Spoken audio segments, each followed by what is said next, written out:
നമ്മളിന്ന് ആദ്യമായിട്ട് നമ്മുടെ പച്ചക്കറി തോട്ടത്തിലെ ഫസ്റ്റ് ഹാർവെസ്റ്റ് നടത്താൻ പോവാണ് കേട്ടോ. ഹാർവെസ്റ്റ് എന്നൊന്നും പറയാനില്ല, നമ്മളിവിടെ വന്നിട്ട് ആകപ്പാടെ നട്ടത് ചീര മാത്രമാണ്. ചീര ഇത് നമ്മുടെ നാടൻ ചീര കേട്ടോ. ഇത് പറിക്കാനൊന്നും ആയിട്ടില്ല. സീസൺ കഴിഞ്ഞുകൊണ്ടാണ് ഇത് ഇത്ര കാര്യമായിട്ട് വളരാത്തത് കേട്ടോ. എന്നാൽ ഇത്ര തന്നെ വളർന്ന് കിട്ടിയത് തന്നെ വലിയൊരു കാര്യം. നമുക്കൊരു മനസ്സിന് സന്തോഷമുണ്ട് കാണുമ്പോൾ. പിന്നെ ഇത് നമ്മൾ ചുമ്മാ ബണ്ണിങ്സിൽ നിന്ന് മേടിച്ചൊരു തരം സ്പിനാച്ചാണ്. പക്ഷേ ഇത് അത്യാവശ്യം നന്നായിട്ട് വളർന്നിട്ടുണ്ട്. ഇത് നമുക്കൊന്ന് തോരൻ വെക്കാം. നമ്മൾ ന്യൂ സൗത്ത് വെയിൽസ് എന്നിട്ട് ആദ്യമായിട്ട് നമ്മളൊരു സാധനം നട്ട് അത് നമ്മൾ കറി ഉണ്ടാക്കാൻ പോവാണ് കേട്ടോ.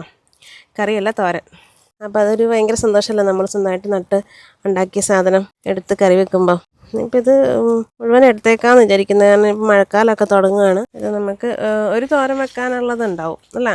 നമ്മൾ പലതരം ഇലകൾ കടയിൽ നിന്ന് മേടിച്ച് തോരൻ വെച്ച് നോക്കിയിട്ടുണ്ട്. കെയില് പോലെ, പിന്നെ സിൽവർ ബീച്ച്, അങ്ങനത്തെ എന്തൊക്കെ കുറേ സാധനങ്ങൾ. പക്ഷെ ഇങ്ങനത്തെ ഒരു ഇല നമ്മൾ ഇതുവരെ വെച്ചിട്ടില്ലെന്നാണ് എനിക്ക് തോന്നുന്നത്. എന്തായാലും പരീക്ഷിച്ച് നോക്കാം എങ്ങനെ ഉണ്ടാവുമെന്ന്.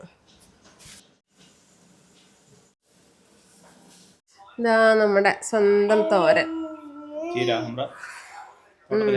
നമ്മുടെ തോട്ടത്തിലെ ചീര. കഴിച്ചൊക്കെ എങ്ങനെയുണ്ടെന്ന്. മുളക് കുറച്ച് അധികമായിട്ടുണ്ട്, കാരണം ഒരു ഫുള്ള് മുളക് ഇട്ടായിരുന്നു. പക്ഷെ ടേസ്റ്റ് ഉണ്ട്. നമുക്ക് കുറച്ച് ചിക്കൻ കറി ഉണ്ട്.